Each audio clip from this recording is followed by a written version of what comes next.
computer virus. Oh no, what did I do? Unless we stop it in less than 45 seconds, the whole computer lab's gonna crash. It's not responding to anything. How do we stop it? Let me see what I can do.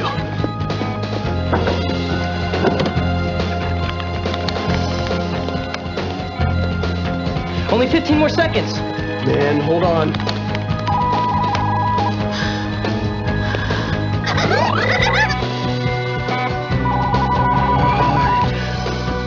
Let's try this. Yes. Let's hope this works.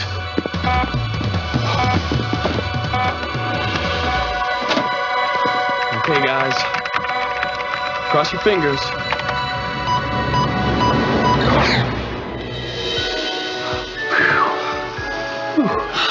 That was close. I'll say. Whew, that was a close one. Man, somebody ought to have some kind of, I don't know, network cable or something that you can just disconnect so a virus can't finish downloading. But I guess such things exist only in the realm of dreams. Ladies and gentlemen and others, welcome to Power Rangers Zeo.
Last time on Power Rangers. Goldar and Rito have stolen the Zeo Crystal! What's happening? Rangers, you must evacuate the command center. We can't leave you.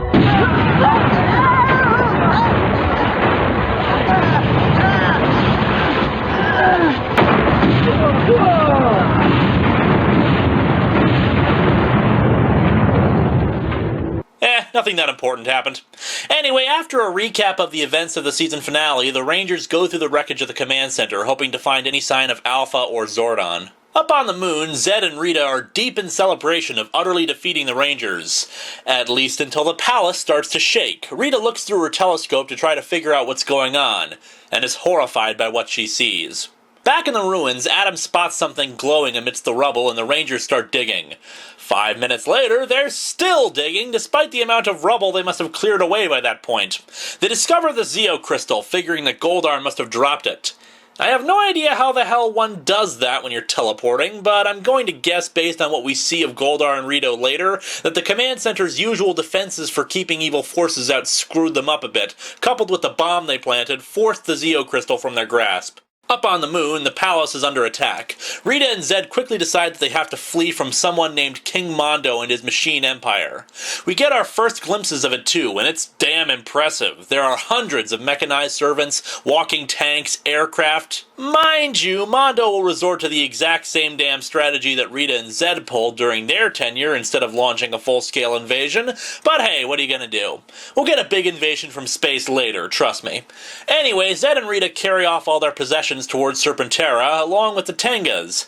Though why they didn't whip up some putties to help carry this stuff is anyone's guess. Rita realizes that they forgot Rito and Goldar, but Zed tells her to forget about them, since they obviously failed to obtain the Zeo Crystal. Speaking of which, the crystal causes the Rangers' feet to stay gripped to one spot and a hole opens up, dropping them into the tunnels under the command center. Zed realizes the important fact that while they may actually escape from the Machine Empire, they have nowhere to escape to, especially since Serpentera's AAA batteries are no doubt going to end up dying if they just wander around too long. Rita suggests they go to the M51 Galaxy and live with her dad. While Zed is reluctant to do so, he really has no better ideas and proceeds to Serpentera.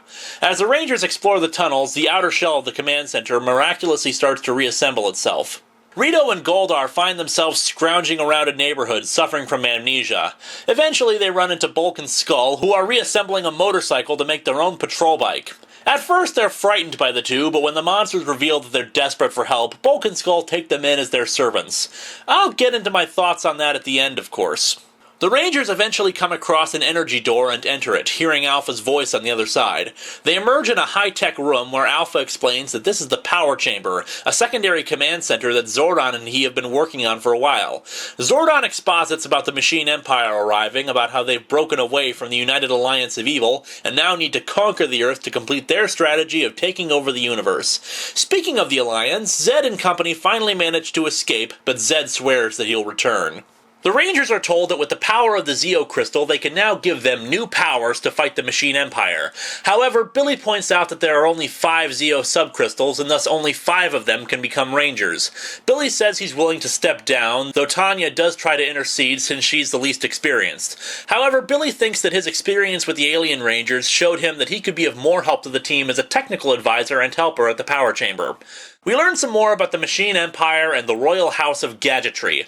King Mondo, of course, his wife Machina, his son Prince Sprocket, and footmen of the throne Clank and Orbis. Clank has a Scottish accent, because the Scottish are well known for colonizing other worlds and building robots. The foot soldiers of the Empire are the Cogs, which, according to Zordon, must be completely dismantled to be defeated. Turns out that fully dismantled means punch them enough times and they'll either die or run away.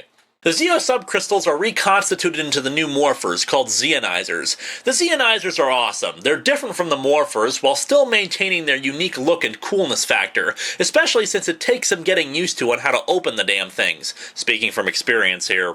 Meaning that you need to be kinda skilled to get it right. The Rangers are also granted new colors along with the powers. While of course Kat is pink and Tanya is yellow, Rocky becomes blue, Adam green, and Tommy red. And as I said, Tommy, the Native American, is now the Red Ranger. Whoops. Unintentional racism out of the way, I find it hilarious how many times Tommy takes on new powers. You could seriously make a team of 5 Rangers made up of Tommy from different time periods, though admittedly you would have 2 Red Rangers in there. To add to the majesty of the new powers, there's a lot of really good background and incidental music that sadly I haven't been able to find in raw form. There's kind of a new chorus in the background, and it really feels like the whole thing is a new beginning, helped by a speech by Zordon about how the Rangers of old are gone forever. As Power Rangers, you have served your planet well. But the Power Rangers as you have known them are gone forever. In their place has emerged a new and more advanced fighting force. You have now become the Power Rangers Zeo, the next level in the fight against evil. But that's fine, since it's better than before. Of course, they also honor their past by putting up the old Ranger costumes behind them, kinda like Batman.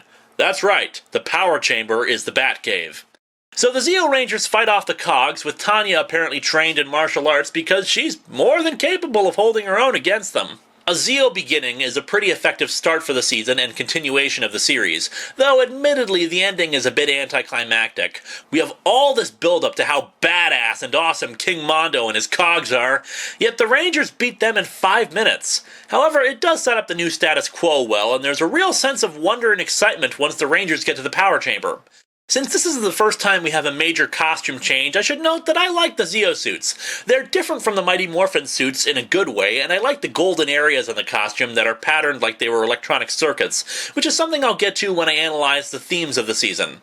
While it's never really given a reason why the Zeo subcrystals have the different shapes to them, it does work for giving the Rangers something new for their helmets now that they don't have animals. Billy assists Zordon and Alpha in constructing the Zeo Zords, which are the only things that can stop the more advanced weapons of the Machine Empire, like their fighters or tanks. And it's easy to see why. They just blast through them like flies. The Megazord's pretty cool too, though of course nothing will ever top the original in my humble opinion.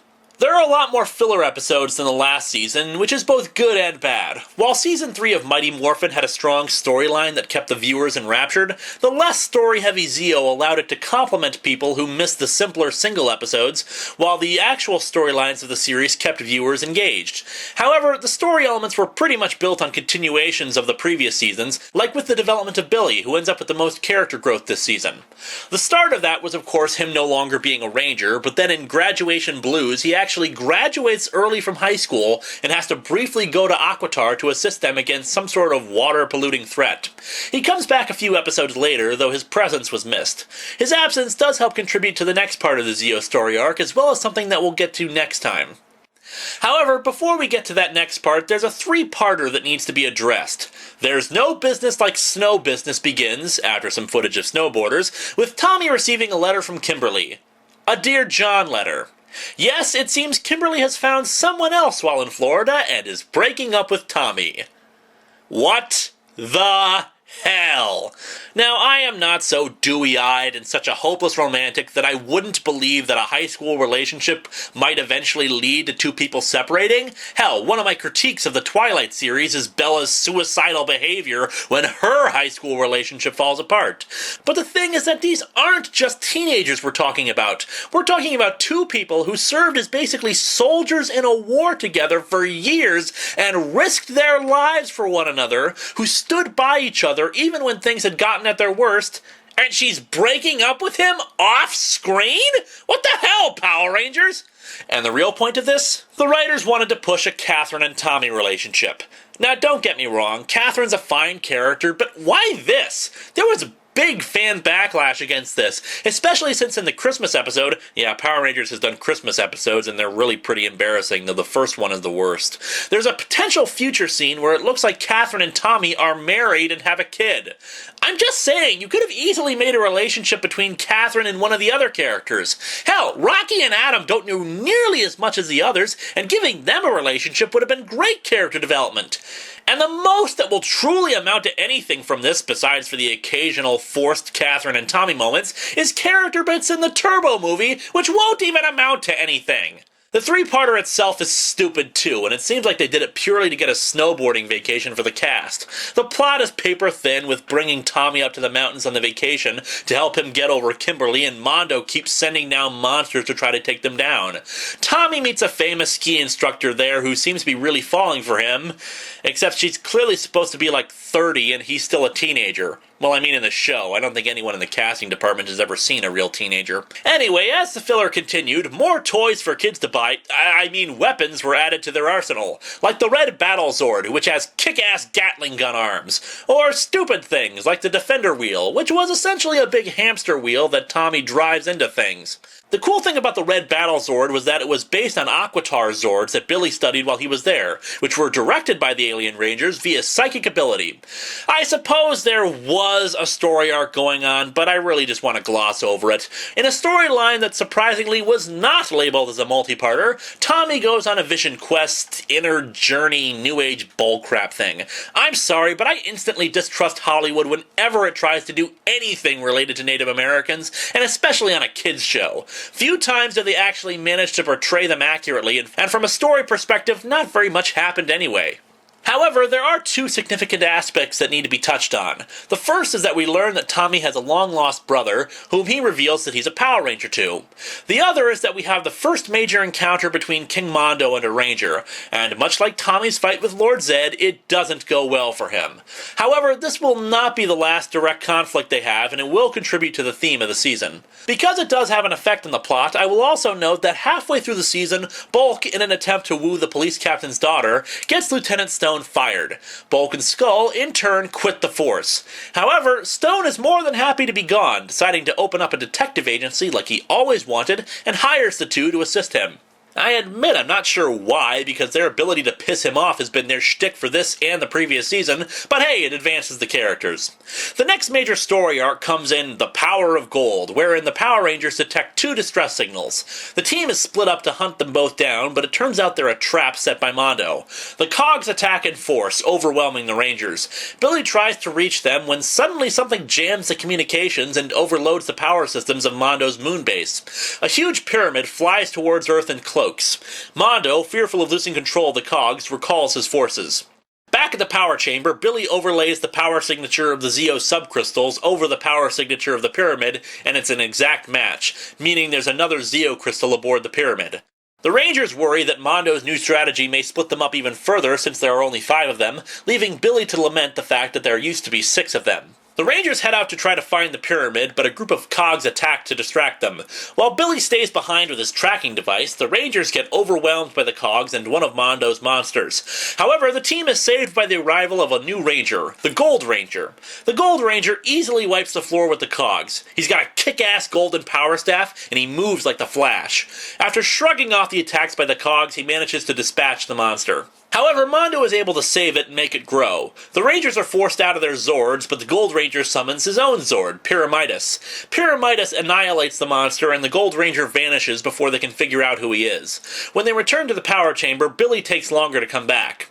The mystery of the Gold Ranger was a pretty effective subplot. Most of the signs pointed to Billy being behind it, since he would frequently make himself scarce whenever the Gold Ranger appeared. He never gave an explanation for what he was doing, but while it was never revealed on screen what it was, there was one good theory that we'll get into next time. A few more red herrings were tossed out, including, of all people, Skull, and of course Tommy's brother was always a possibility. Another element that added credence to the Billy theory is that Pyramidas seemed designed to incorporate the other Zords to create the Zeo Ultra Zord, and given that Billy was the one who built the Zeo Zords, it makes sense that he designed Pyramidas accordingly. Rocky's the first one to suspect Billy and confronts him, but Billy says that if he were the Gold Ranger, he'd have told them. In the penultimate chapter of the Gold Ranger mystery, Pyramidas lands on Earth. Mondo sends the cogs down in force to try to find it, and the Rangers, in an uncharacteristic display of intelligence, decide to just watch the cogs and let them do the work of finding Pyramidas for them. However, before they can get very far, the cogs find the Rangers and attack. The Gold Ranger goes out to help and manages to defeat the cogs. The Rangers finally try to ask him who he is, but he's reluctant to talk. Before they can learn anything else, a bounty hunter named Verox attacks, attempting to steal the Gold Ranger's powers. Verox injures the Gold Ranger, who reveals that he can't tell them who he is or else he'll lose his powers. I don't know why the hell this idea was introduced, since 2 episodes later we learn exactly who he is. It might have worked if they had gone the Billy is the Gold Ranger route, but this way it's just like they needed an excuse to not have him just tell them who he is. They teleport him to the power chamber briefly to heal him, and he reveals that he knows who Zordon and Alpha are before retreating to Pyramidas. The Gold Ranger's identity was finally revealed in Revelations of Gold. The episode opens with Pyramidas under attack by a fleet of Verox bounty hunters. Mondo plans to seal the Gold Ranger powers while the Verox chase Pyramidas to Aquitar, where Pyramidas crashes and the Verox presume him dead. The Equations take the Gold Ranger under their care, and we finally get to see him without his powers, and it's absolutely no one we know. Yeah, all the hints and nudges were for nothing. His name is Trey of the planet Triforia. The Equations teleport him to Earth, but Mondo uses a force field around the power chamber so that when he arrives, he'll smash into it and be destroyed. They redirect the signal to a nearby sea and pull him out, but then he splits into 3 identical copies of himself. He explains that Triforians are made of 3 distinct personalities that are usually joined as one, but that the battle has damaged him to the point where his 3 personalities have split off into Trey of Wisdom, Trey of Courage, and Trey of Heart. Yes, Trey of Heart, just in case you thought Captain Planet was the only one dumb enough to have that idea. Triforians are a race of peacekeepers who will sometimes venture out to other worlds to help stop evil, hence why he came to Earth to fight King Mondo. However, he's not certain of how he can rejoin the 3 aspects back together, and in this state he's unable to become the Gold Ranger. They need to pass the powers on to someone or else they'll be lost forever. What I love about this scene is that there isn't any hesitation, any question, or wonder of who could assume the powers. Tommy instantly says he knows who can take them, and sends them back to the power chamber to give the powers to Billy. However, when the Rangers return to the power chamber, they learn that during the command center's destruction, Billy absorbed a high dosage of negative proton whatsits, which doesn't even begin to make sense, and essentially he can't take on the powers. I'm not sure why it is from behind the scenes that they couldn't have Billy become the Gold Ranger, but there's a lot of speculation and rumor. A lot of it revolves around David Yost, who played Billy, apparently being difficult to work with, and evidently flip-flopping a lot on whether he'd stay this season or not. In addition, they also wanted Brad Hawkins, who played a role in the Power Rangers-esque series VR Troopers, who did the voice for the Gold Ranger during the early episodes, to become the Gold Ranger, but apparently scheduling conflicts got in the way of that happening. Tommy leaves and tells everybody he thinks he knows someone else who can take on the power. While the Rangers use the Zeo crystals, along with the power of the command center, to keep the Golden Staff energized, Tommy retrieves his candidate and they head back on foot to the power chamber. With the power diverted, they can't teleport him and they can't track him out of fear that Mondo will figure out what they're doing. The implication as Tommy and the candidate run back is that it's Tommy's brother, which would make sense. They established that he knew martial arts when he was introduced, and he already knows all the Rangers' identities. At any time the Rangers reveal themselves, it seems to almost be certain that those people will become Power Rangers. Kudos to the creators for doing an effective job of hiding his identity during the episode. As a little kid, my jaw dropped when they revealed who he was. Anyway, Mondo gets wise to the scheme and attacks the two, forcing them to run to get into their limited teleportation range. When they just barely get inside, Mondo initiates his new robot building technology process, using neo-plutonium armoring to enhance them. Why do I get the feeling it's just going to turn out to be glitter? Meanwhile, Rito and Goldar sleep at the detective agency. Goldar starts to remember who he is and gets a message from Rita and Zed. They'll restore their memories and even restore Goldar's wings, but they must swear off ever doing anything good. And they must prepare. Yes, Rita and Zed are coming back. The two awaken with their memories restored and gleefully push aside Bulk and Skull and steal their bike so they can get back to their Emperor and Empress. Tommy and the candidate arrive, and the candidate takes off his sunglasses, and... yep, it's Jason. I guess Zack and Trini are still stuck at the peace conference. Jason is given the Gold Ranger powers and comes in to help the Rangers fight a monster imbued with the Neo-Plutonium armor.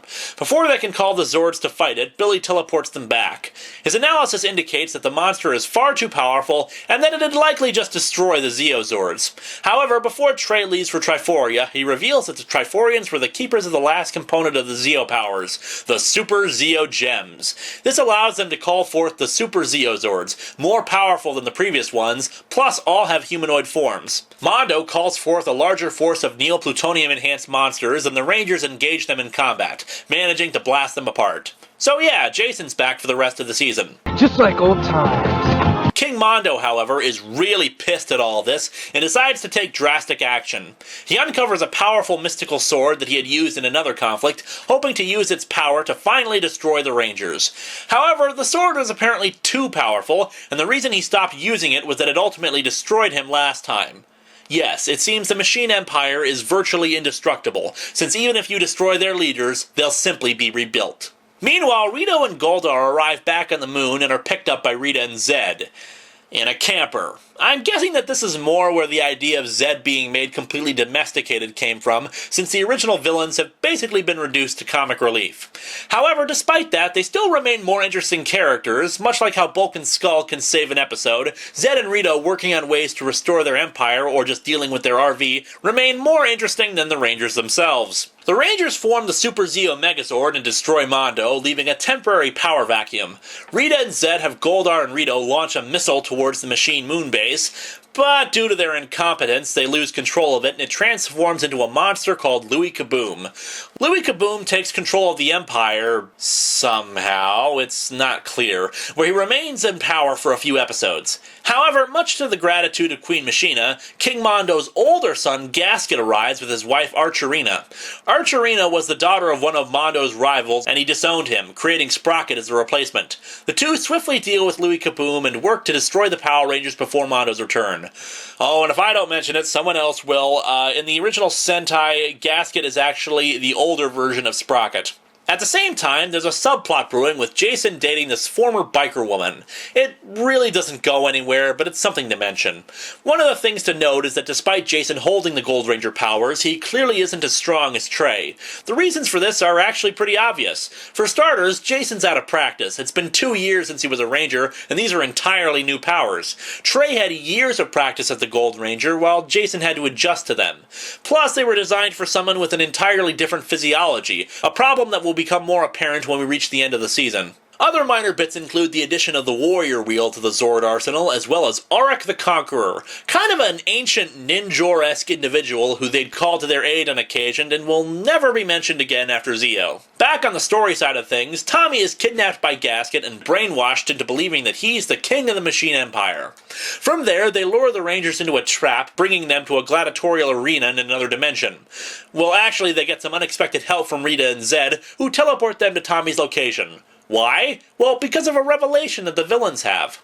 Sis, I don't get it! What's wrong? Oh, you fool! We'll have nothing! After all those years of work, we'll still be stuck on this route while those machines take over our planet! Oh. They eventually restore Tommy's memory with the power of friendship and all that. It's not a bad two-parter, but it's fairly simple. What bolsters the episode up is Bulk and Skull, who also get accidentally transported into the dimension. They join forces with a half-lizard gladiator and help him destroy the force field around the dimension and free the Rangers. I'll get into it a bit more when we discuss Bulk and Skull for this season. At the end of a delightful episode called Another Song and Dance, which features not only a full-scale attack by the Machine Empire, but also Tommy and Tanya having to sing all their lines, Let's stop this crime! It's morphine time! King Mondo returns. The ending storyline of the season begins with Rangers of Two Worlds. The Rangers return to the power chamber to discover Billy, heavily aged and played by an entirely different actor. Sadly, David Yost had left the series, reportedly due to reduced pay because of his changed role. However, they did need to give the character a proper send-off, even if the actor playing old Billy really didn't get any of his mannerisms down.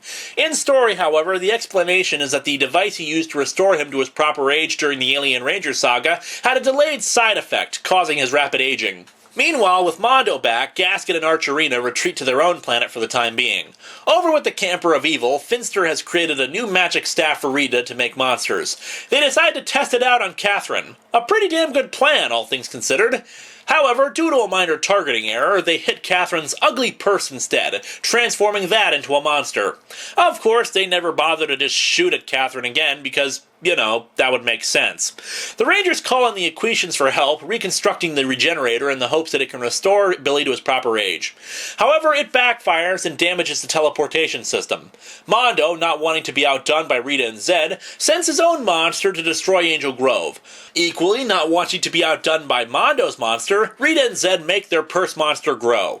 The Purse Monster, shockingly, is possibly Rita and Zed's most powerful monster. Physical attacks are useless, and it simply reflects energy attacks back at the Rangers. Damn, Rita's new staff is friggin' awesome! Mondo's monster, in turn, has the ability to take over other mechanical objects, and takes over the Zeo Megazord. The Rangers are forced to retreat when the Zeo Ultrazord is useless, and they try the regenerator again. It helps a little, but ultimately isn't enough. Mondo, pissed off about the Purse Monster, sends it to another planet.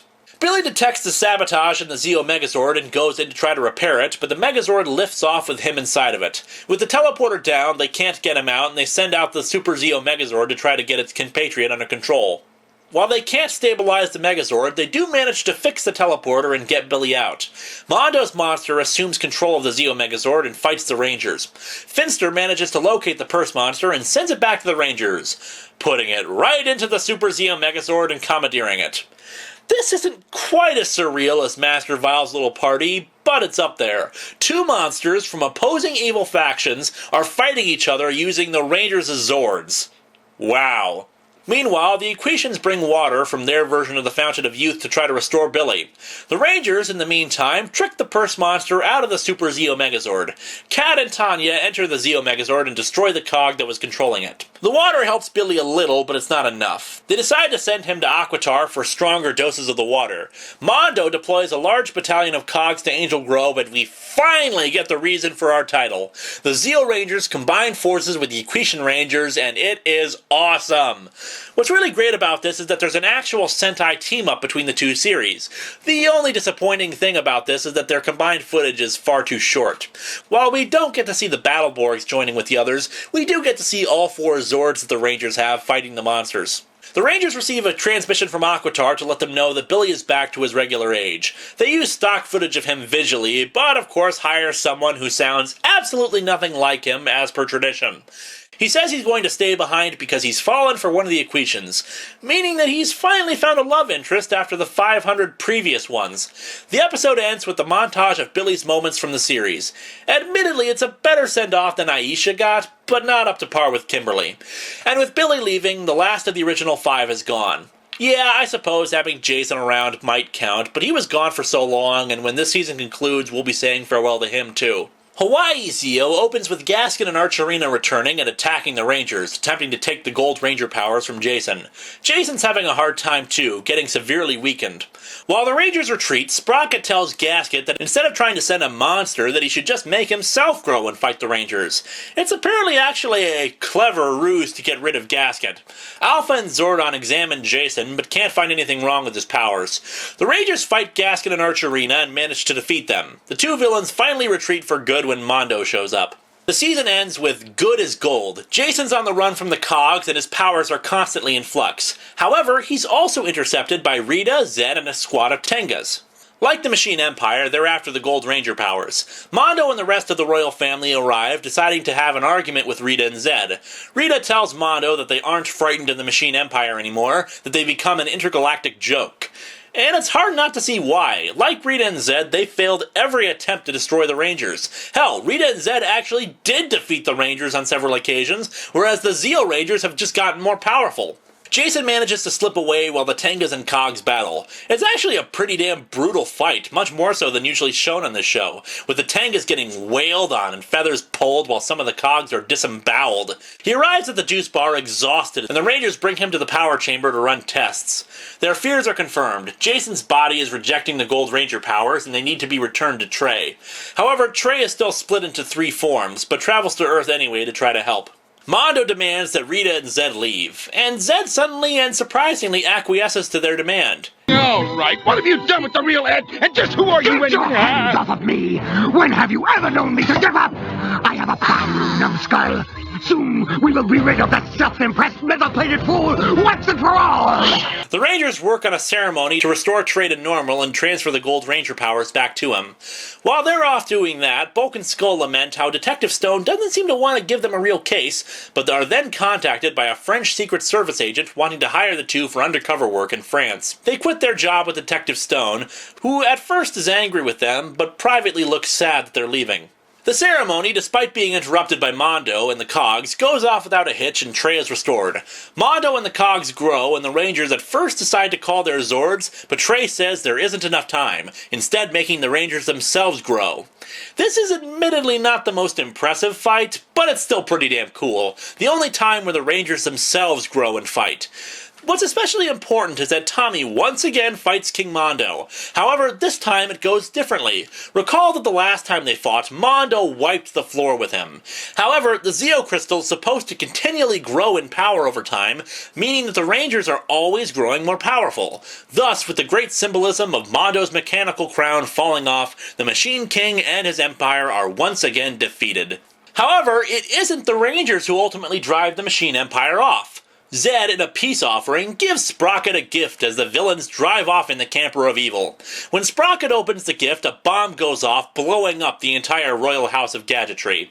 Zed proclaims happily, We're back! Admittedly, Mondo's head keeps on talking after they've blown up, saying that they haven't seen the last of the Machine Empire, but frankly, with no one in charge of the Empire to rebuild them, it's obvious that it'll take them quite a while to reassemble and be a threat again. They might even need the resources of the United Alliance of Evil. And so the season comes to its conclusion with a proper bookending of Tommy giving a pep talk to Jason because of the loss of his powers, much like what had happened to Tommy beforehand. And besides, Jason's still got a girlfriend, whereas Tommy has his moronic Dear John letter and the forced romance with Kat.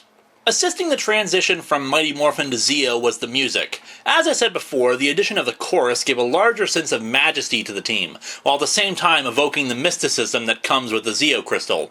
Speaking of which, I love the Zeo theme song. Here, have a listen.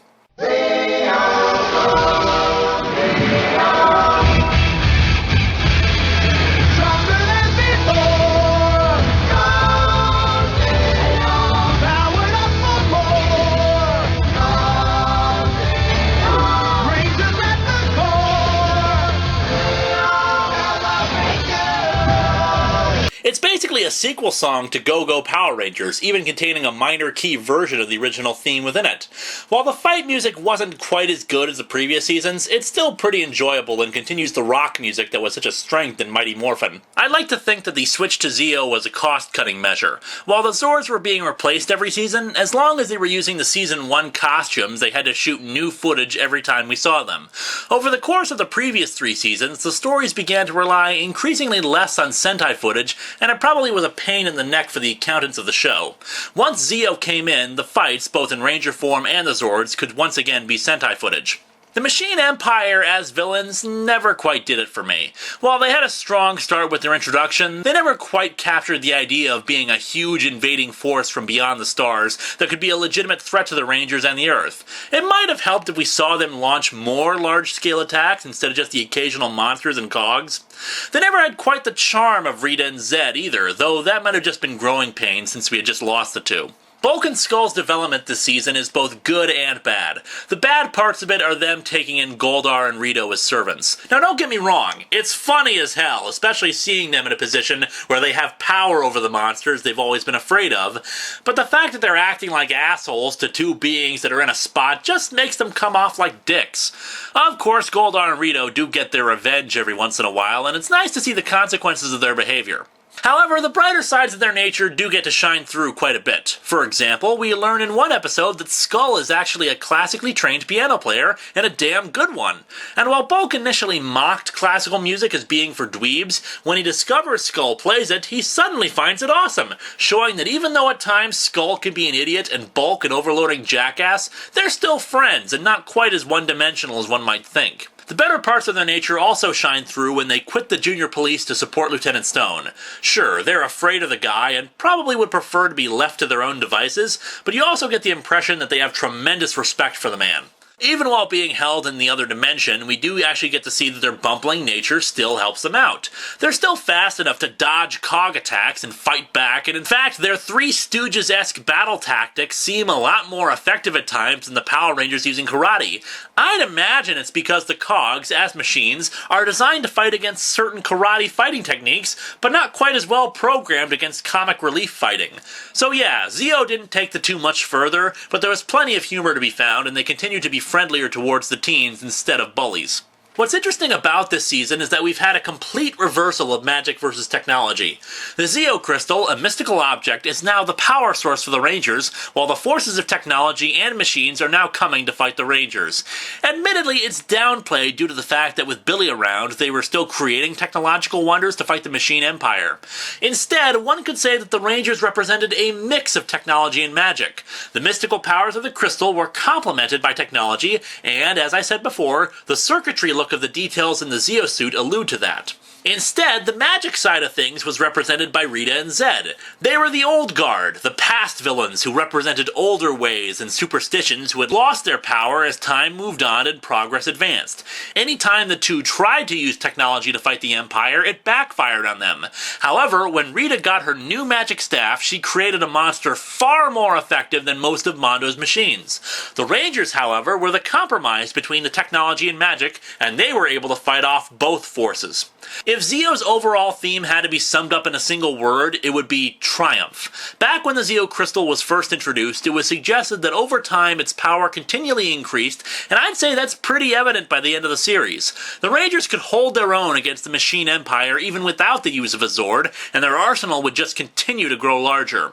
If the Machine Empire had stuck around, the Rangers would have probably eventually just have forced them into retreat anyway. Power Rangers Zeo showed the team at their strongest, a wide array of weapons, power levels ever increasing, and their enemies were getting easier to defeat. Writing-wise, it honored the history of the team while also building on their new premise to advance further. However, after 4 years, it was time for the team to graduate from the 5 teenagers with attitude premise and take the next step into greatness. A pity, though, that the next season meandered through that concept when they shifted into Turbo.